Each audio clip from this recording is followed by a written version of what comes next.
Hope you're prepared for liftoff, students, because in this Toku class, we're going to rocket our way through the complete history of the comet monster Dorako from the 1966 show Ultraman.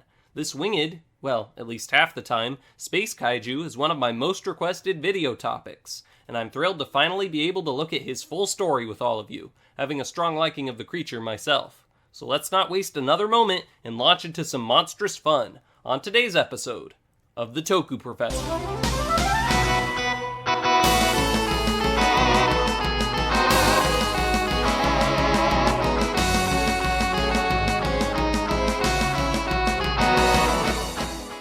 Hi students! I did say let's not waste another moment, right? Okay, so why aren't we getting started?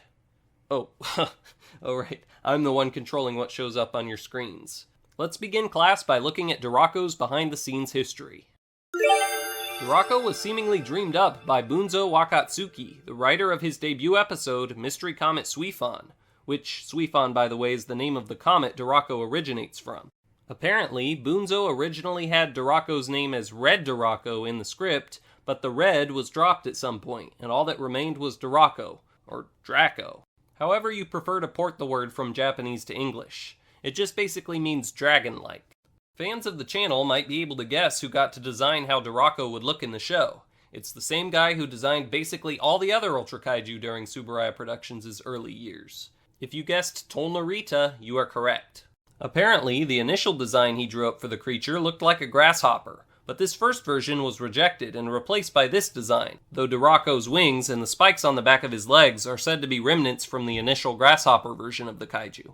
This revised design for the monster is supposedly based on the giant dragonfly, but it also looks a bit dinosaurish. He's basically a dragonfly dragon. The name Dorako actually fits this look for the creature pretty well. However, not even this was the final design for the monster. Upon close inspection of this picture, which is really a cool piece of art by the way, you may notice that Dorako only has one hook claw, and something's up with the creature's hand. Do you know what that is? It's a cookie, just for you. No, just kidding. According to one of my sources, what that actually is a whip, coiled up into a disc shape, which may have been referencing a type of traditional Japanese sickle weapon called a kusarigama, with his one hook arm being the blade and the circular part being the curled up chain. This was even present on the suit for the monster at first, which was crafted by Ryosaku Takayama. Here's a picture of the costume while it was still under construction. Very cool. And here it is once it was completed. Note the coiled whip hand like in Tolnarita's artwork. There are actually several pictures of Dorako with this unusual appendage, including this one that just has Jamila sitting around in the background all bent out of shape. Poor guy. He's the one who really needs a cookie. But anyway, yes, for some reason, after these pics were taken, Tsuburaya Productions decided to swap out the whip arm for another arm with a hook. But I believe some of these pictures had actually been taken for merchandise companies to use as a reference, so unsurprisingly, there are vintage Dorako toys out there that feature this discarded hand design. But we'll get into toys later. Something that's hard to notice in the show itself, but apparent in these pictures, is how amazing looking the original Dorako's wings are, transparent with all these intricate designs. I also noticed that Dorako was edited into this picture depicting him in a rocky area in front of a blue sky backdrop. You can tell because you can see the lines on this wall and Dorako's shadow on the wall through his wings. Now you'll never be able to unsee it. Fumio Ikeda was the one who got to wear the original Dorako suit and battle it out against Minami Akirai as Gigas and Kunio Suzuki as Red King II. A 2-foot-long model of the monster in flight was also built, and this mini Dorako's wings were reportedly based on the wing-like fins of a flying fish. Last thing to mention before we can check out Dorako's role in the episode is his roar in the episode, which was reused for all subsequent appearances in the main series. Here's what it sounds like. It's said that Dorako's cries are a modified version of the sounds Ebirah makes from the Godzilla film Ebirah Horror of the Deep. Okay, that's all I've got on behind-the-scenes stuff for now, so let's blast like a comet into Dorako's debut episode. This is Tsuifon, the comet that almost annihilated the Earth, but instead just barely missed our planet and provided the world with a wonderful gift. Namely, Dorako. The monster for some reason decided to abandon his home and soar down to the Japanese Alps. Before the kaiju had a chance to touch down, he spotted the SSSP's jet VTOL and decided to chase it around the sky, even copying the VTOL and performing a loop-de-loop when the team tried to shake him off. However, Hayata soon figured out a way to get Dorako to leave them alone, and after angering the monster Gigas, who they had spotted wandering around earlier, the SSSP led Dorako to the riled-up Yeti monster, and soon a kaiju fight broke out, providing the humans with a chance to escape. Gigas barreled Dorako over with a ram, but the winged monster was soon back on his feet, and after grappling with Gigas, whacked him with hook claws, causing sparks to fly. Gigas responded by throwing snow in Dorako's face, and tried to ram the dragonfly monster again, but Dorako was able to vault over the Yeti this time. After this last shot, the episode cut away from the fight until after the SSSP found the bombs, and Red King, the monster that had swallowed them. By the way, I covered the complete history of Red King in a bio like this one earlier this year. If you're interested in learning more about this guy, be sure to check out that hour-and-a-half long documentary. Anyway, Red King decided to get in on the action, and Dorako, upon seeing this, decided to try and take advantage of Red King joining the brawl to tip the scales in his favor. When Red King began roaring at Gigas, Dorako pushed the newcomer into the Yeti from behind, either to just get a hit in or to try and get the other two to fight each other.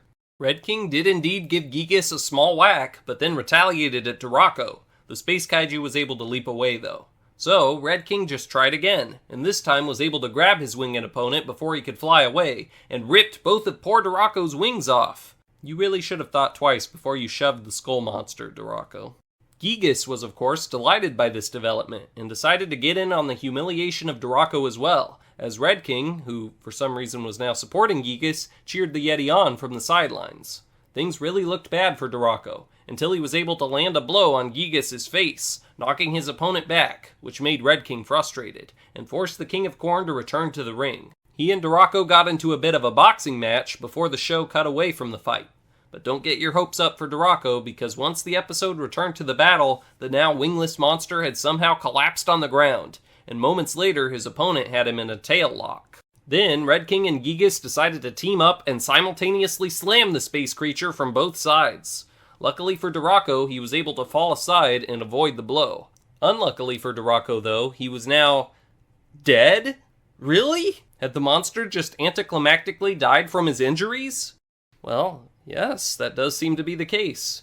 Dorako was only shown in one more scene, motionless on the ground, and then that was it. He wasn't shown again in the episode, and his debut ended very abruptly.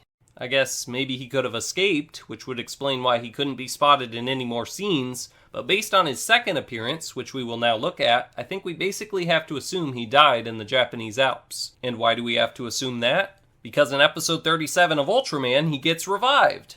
Dorako almost never got a second chance in Ultraman, and if he hadn't, who knows if any later productions would have featured him. But not only was he brought back for one of the Ultraman series' best episodes, by returning, he also ended up getting to triumph over one of the monsters that beat him up in episode 25, namely Red King.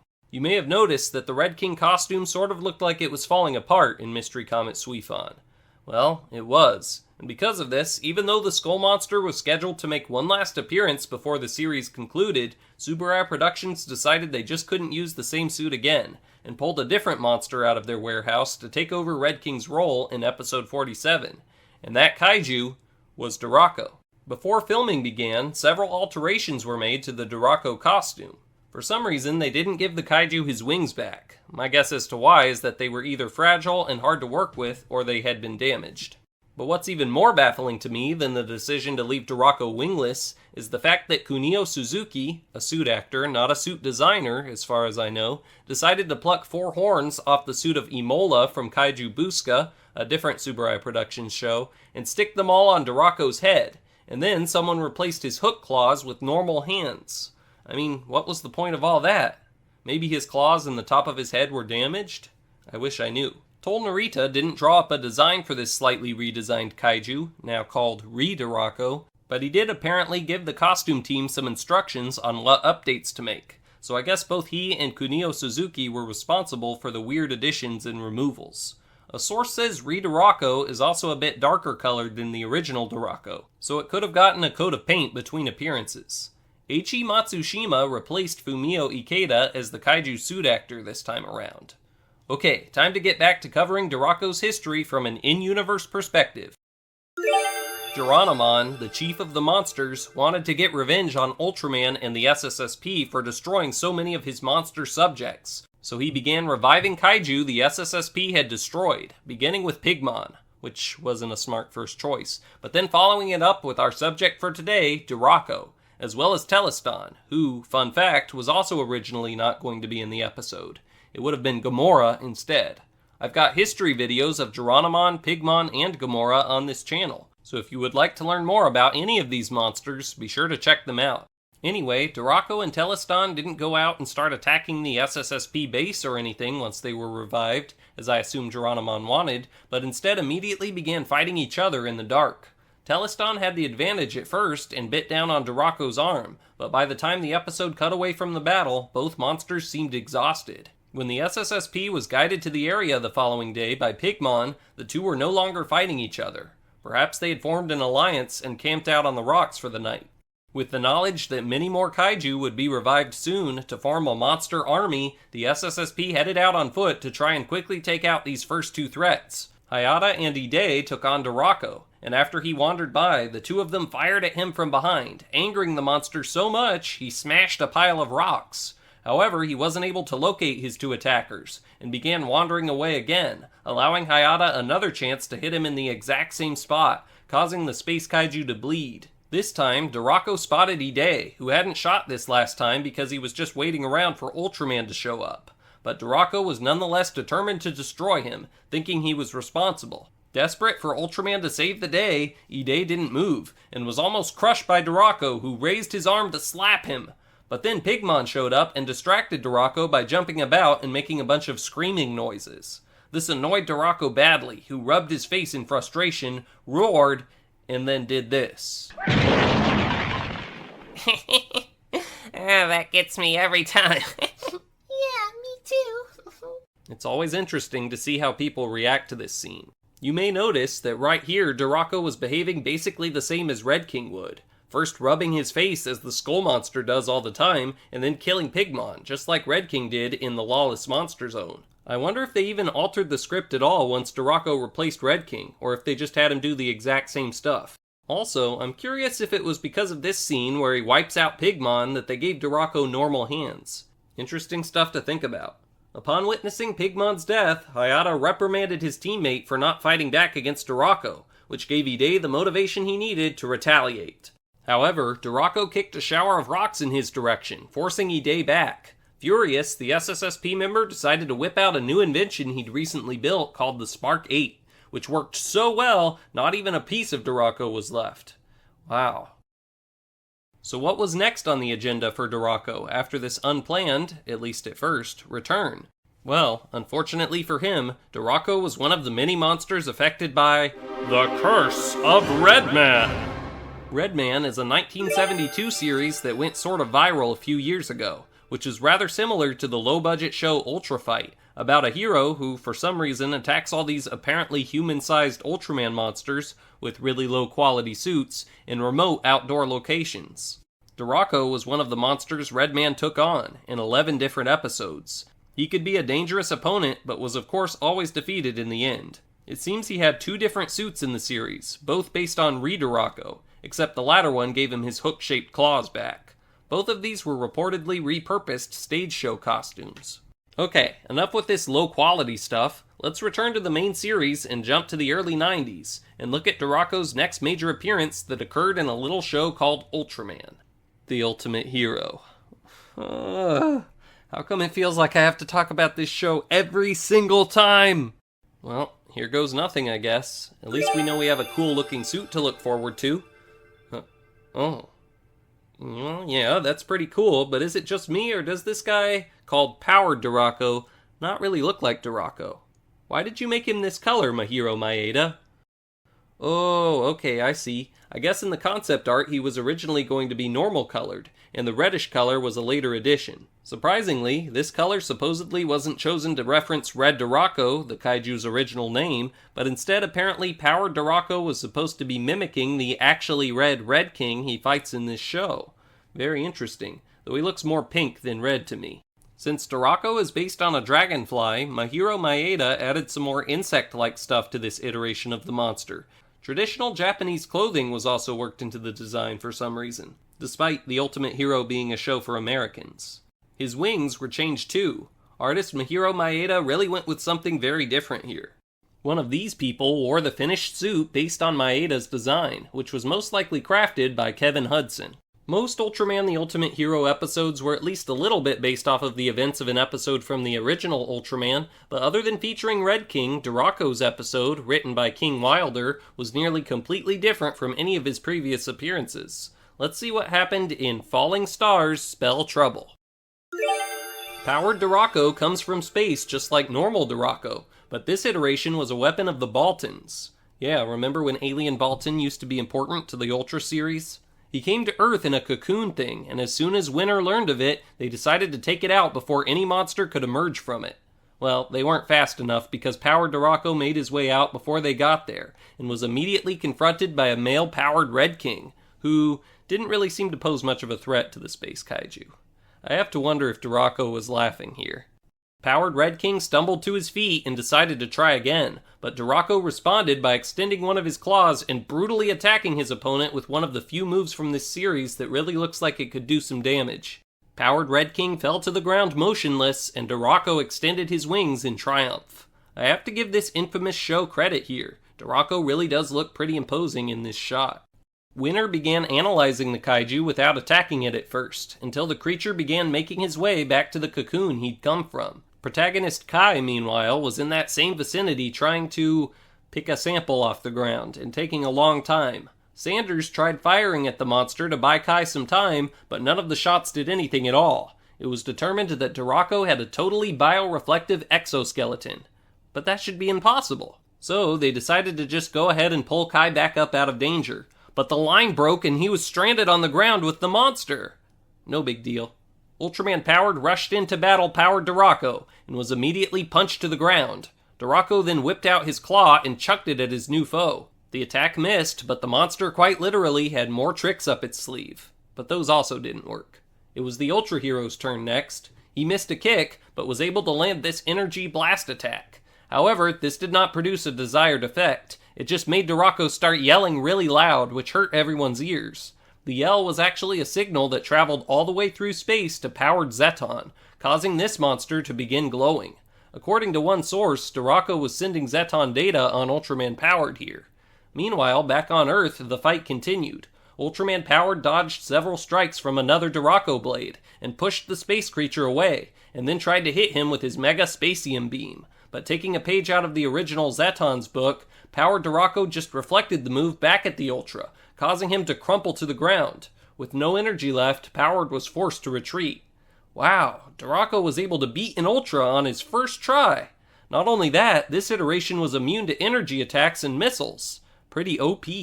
Luckily, the Captain of Winter had a plan to take it down. All they had to do was master Powered Dorako the video game. Check out these state-of-the-art 3D graphics. Only for serious gamers. Play this radical game and learn how to penetrate the armor of the most powerful creature ever by hitting it 6 times in the same spot. Powered Dorako the video game by Winter. Winter does what Nintendo don't. What was that? Having become master gamers, the Winter team set out to hit Dorako 6 times in the same spot before he could destroy this city. Only problem was, the chances of this plan failing were about 500 to 1. The shooting got off to a great start though, thanks to the accuracy of Sanders, but Dorako threw another one of his endless claw blades at the Winter ship and sent it crashing into the ground. Then the creature was able to dodge the next shot. The plan was ruined. So it was time for Ultra vs. Monster Round 2. Powered flew into the city, and for some reason started out with an energy attack, despite the fact it had already been established Dorako was basically immune to those. Maybe he was aiming for the weak spot in Dorako's exoskeleton Winter had created? Not sure. The Ultra dodged more of the monster's swipes, but then took a direct blow which injured him really badly. Powered staggered, but the weakened Ultra was then able to land an attack with his Mega Spacium Beam in just the right weakened spot, and finally eliminate this super powerful monster. But that wound on Powered's chest was pretty bad, and would be worked into the plot of the next episode, meaning Dorako left a lasting impression. I'd say Dorako is definitely one of the better monsters in this show, and this was one of the Ultimate Hero's better episodes. Still nowhere near perfect, though. Let's jump to the Ultra Galaxy era now. By the turn of the century, normal Dorako had not been featured in the main series ever since his debut show over 30 years before, but he would make his grand return in the kaiju-focused show Ultra Galaxy Mega Monster Battle Never-Ending Odyssey, which aired from 2008 to 2009. Dorako appeared in 2 different episodes, one written by Kenichi Araki and one by Keiichi Hasegawa, with a brand new suit based on his original design. He was also featured in some of the show's theme song clips.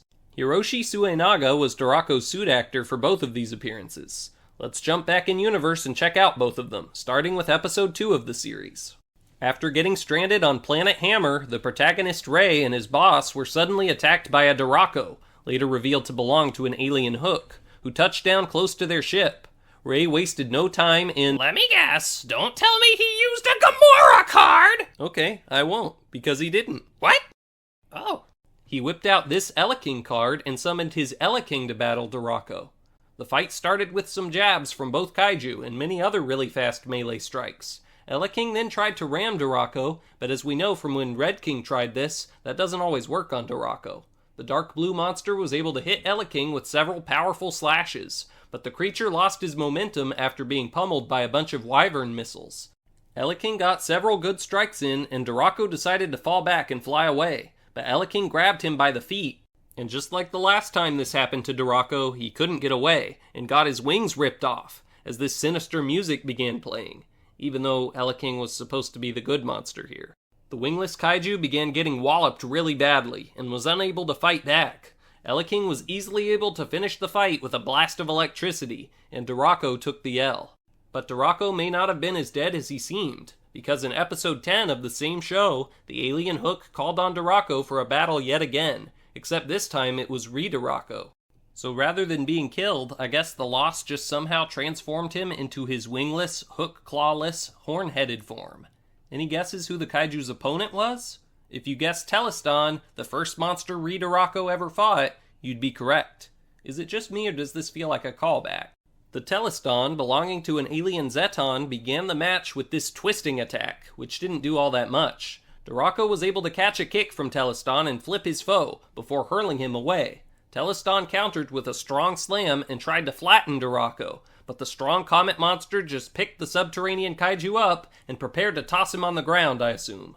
But then suddenly the battle was abruptly interrupted by a King Joe Black, who instantly blew up both of the two battling monsters. Rats, Dorako was winning! That was rude of you, King Joe. Now we get to check out Dorako's only ever non-stock footage movie appearance. The creature was featured in Mega Monster Battle Ultra Galaxy Legends the movie, both as one of the mini kaiju that made up the jumbo-sized monster Belyudra, and also as a member of a monster trio that attacked Rei and Mirai in the Land of Light. The same suit from Yuji MMB Neo was used again for this film, but with a modified head. To my knowledge, the exact suit actor that played Dorako this time hasn't been identified. Let's check out Dorako's antics on the big screen. A Dorako, Bimstar, and Saramandora were seemingly sent out to ambush Mirai and Rei by an alien Shapley. Remember this guy, students? Of course you do. What? Thanks so much for covering another one of my monsters, Professor. Oh no. How'd you get in here? We have a security robot. Oh, I let him in because he paid me off with a swirly cookie. But you can't even eat, Rigolo. You're a robot. Oh, fiddlesticks. Sorry, sir, but I guess I have to end your visit. No prob. You do you. See you soon, Prof. Yeah, you too. Hopefully not ever. Anyway, Dorako was the first of the kaiju trio to attack, and his intro was really cinematic and cool in my opinion. Rei shot first, and then immediately afterward, Dorako unleashed a blast of fire, for the first time ever on screen, which knocked Rei and Mirai down a steep icy hill, and then Dorako landed beside his teammates after they got their introductions. Rei decided to fight the trio using his own monsters, but he dropped his Neo Battlenizer and tried to retrieve it, while Dorako and his buddies did basically nothing for some reason. That's gonna get you in trouble, guys. You won't be able to complete your mission. Oh, look, see? You're getting interrupted. Dan Moroboshi arrived and led out all 3 of his main capsule monsters to take on the 3 villainous monsters. Our good friend Agira, who we covered recently, was the one who selected Dorako as his opponent, and he whacked the kaiju vigorously.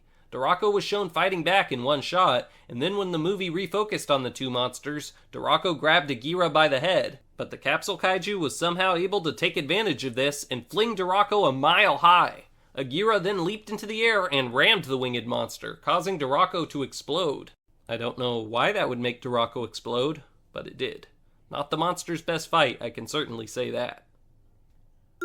Dorako made a guest appearance in the silly Mirror Fight 2012 miniseries released on a special Mirror Man DVD in the second episode. Unfortunately, I don't have this DVD, and I couldn't find the episode online, but at least I do have this picture of Dorako in this miniseries alongside Baraguirus. Then, the Kaiju returned to the Ultra series in this Ultraman Ginga theater special as a live Spark Doll for another battle against his biggest rival, Teleston. And this was the first time the two monsters battled until a victor emerged. Following some strong blows from both sides, Teleston ended up winning the match by beating the Dorako up until Kenta Watarai was forced to pull the creature from the fight. Does that mean Teleston is the strongest? Nah, these were just ultra-lived monsters under the control of humans. I'd say we still haven't settled who's stronger yet. And Dorako's last major appearance, as of now, which is actually quite minor, was in episode 18 of Ultraman X, where his suit actor was Shinosuke Ishikawa. In a flashback near the end of the episode, Ultraman X remembered saving a space cat named Mu from a Dorako that was attacking it, seemingly on some other planet. He shoved the Dorako on the ground, and that was that. This was Dorako's last moment appearing physically in any major Ultraman production. This is despite there being a time where it would have made a lot of sense to bring him back, namely in the Ultraman Blazar episode Insurance Hero, which was a tribute to the Mystery Comet Tsuifon episode. Instead, this tribute episode only brought Red King and Gigas back, and chose to reference Dorako by having this minor kaiju use his roar. My guess as to why Dorako hasn't come back in almost 10 years is because the suit created for Yuji MMB Neo probably wasn't in good enough shape to be used again, and Tsuburaya Productions hasn't felt like spending money on a new one. He was originally planned to appear in Ultraman X the movie as one of 5 Gorg monsters, but 5 was thought to be too many for the film, and it was reduced to 3, with Dorako getting shoved out of the production. He would have fought Ultraman Tiga in his Sky-type form in the air, but Gorg Antlar ended up getting this scene instead. At this point, I've got no idea how long it'll take before Dorako physically returns in a major production, but he seems to be a pretty popular monster, so I'm sure a lot of people will be quite happy whenever he does come back. Okay, minor appearances time. Redman and Mirror Fight 2012 aren't the only non-Ultra series to feature Dorako. He also appeared in the 1970 show Chibira-kun, looking like this. Help me.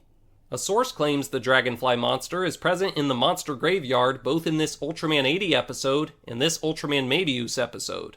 I couldn't spot him myself in either of these, but I was able to spot his costume in Tsuburaya's Monster Warehouse that appeared in the final episode of Ultra Fight, which is basically Redman but older.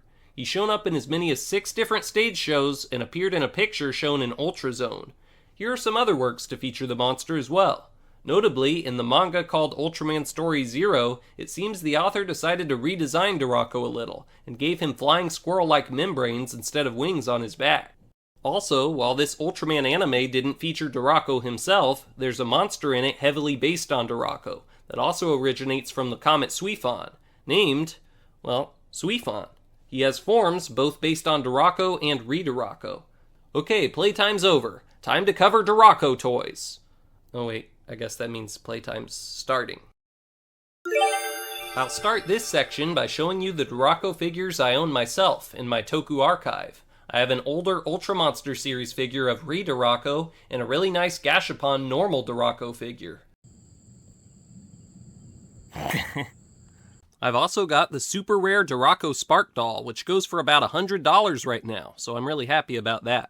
I don't have every version of Dorako. There are several other types of figures such as Bullmark, Finger Puppets with the cookie, X Plus, and more. Normal Ultra Monster series Dorako is pretty rare already, but Powered Dorako is even more valuable. He's one of the only UMS Kaiju I've never had in my collection or for sale in my eBay store. Keep an eye out for him. Though I don't have a Powered Dorako, Normal Dorako is currently in stock on my eBay store at the time I am recording this class, as well as hundreds of other Toku figs of all shapes and sizes, except 393 feet and 2-inch figures. If you're specifically looking for that, you've come to the wrong place.